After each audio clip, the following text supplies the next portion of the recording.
Well grown organic broccoli is delicious and healthy. Due to the weather variances within Zone 6, especially in the spring, a little extra TLC is needed to successfully grow it and protect it from pests. Broccoli has a reputation for being a superfood. However, sadly, it's often looked down upon and not appreciated. It's an excellent source of vitamin A and C and of the minerals calcium and iron. In fact, I often give raw broccoli to the baby squirrels in my wildlife rehabilitation program as they have high calcium needs to grow properly. Broccoli is a big plant and needs plenty of room to grow. It's a cool season vegetable that needs temperatures between 65 and 80 degrees Fahrenheit to grow from seedlings to maturity. In much of Zone 6, you can grow broccoli in both the spring and the fall. The hot weather of summer will cause your broccoli plants to bolt and go to seed. These flowers are edible, or, of course, you can let them develop seeds to save if you're growing heirlooms.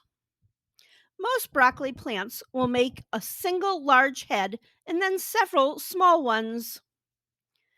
Broccoli rabe or rapini is related to broccoli and a member of the brassica family. They form small heads, and you may hear them called mini broccoli, although they are more closely related to turnips and bok choy. They mature faster and are a smaller plant.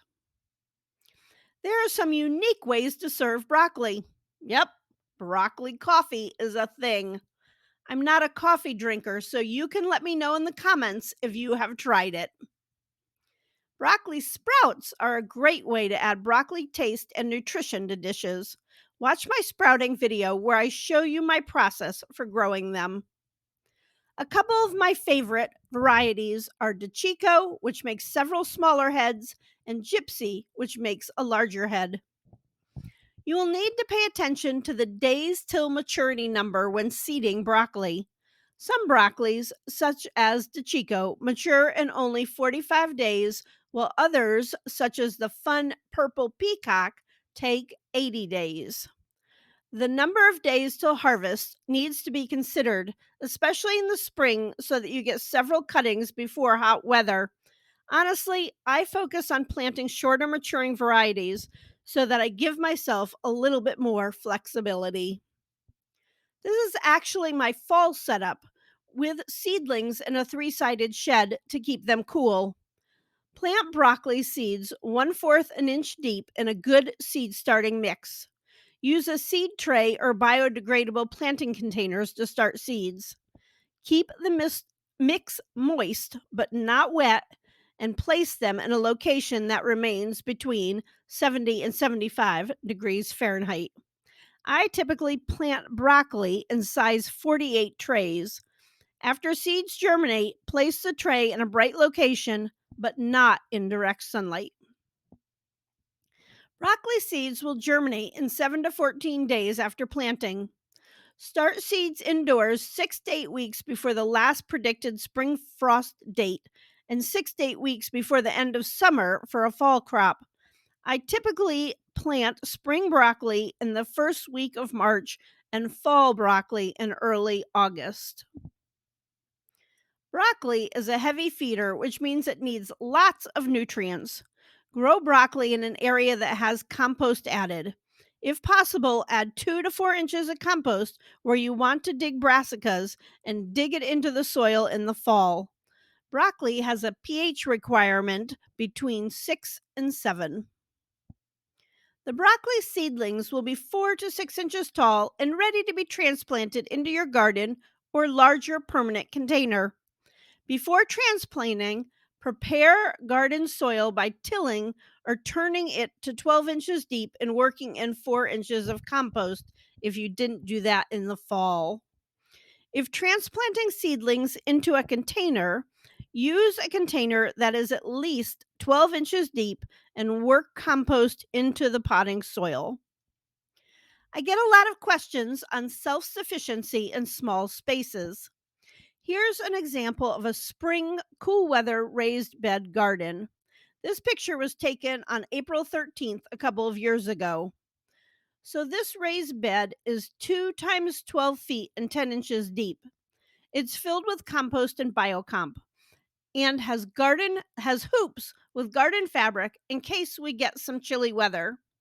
It's currently holding 3 cabbages, 4 broccoli, 4 Swiss chard, 4 Lucino kale, and 2 red Russian kale, 2 arugulas, 3 lettuce, and 6 onions.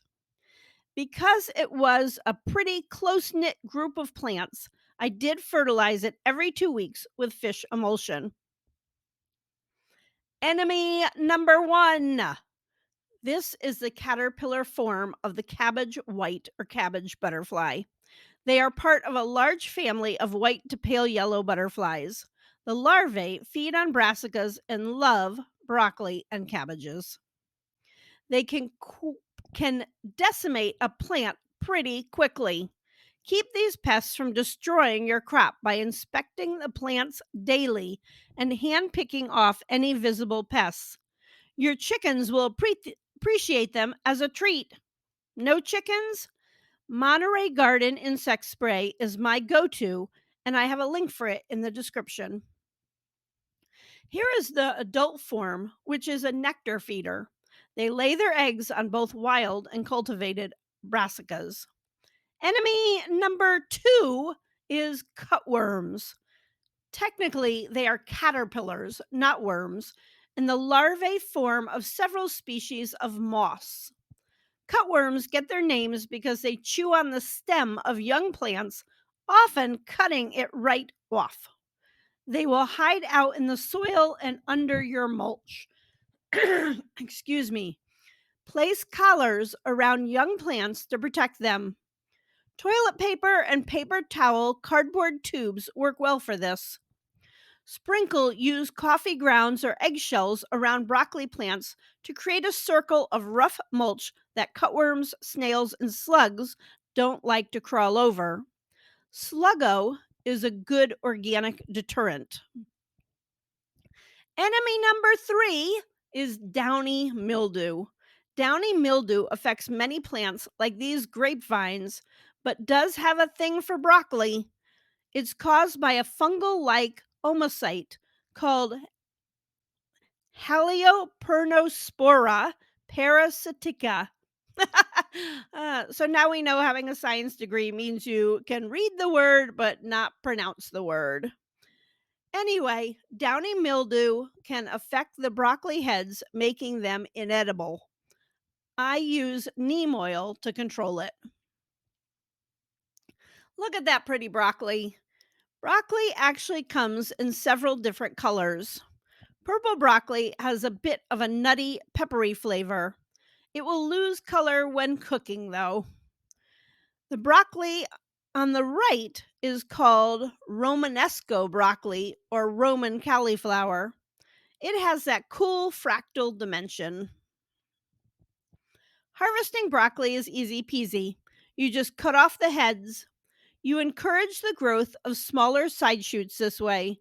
You can also eat the leaves. Harvest broccoli while heads are tightly closed before they open. Broccoli is well worth the effort to grow in the garden.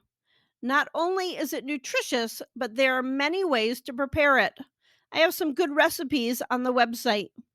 Thanks for watching and have a fabulous day.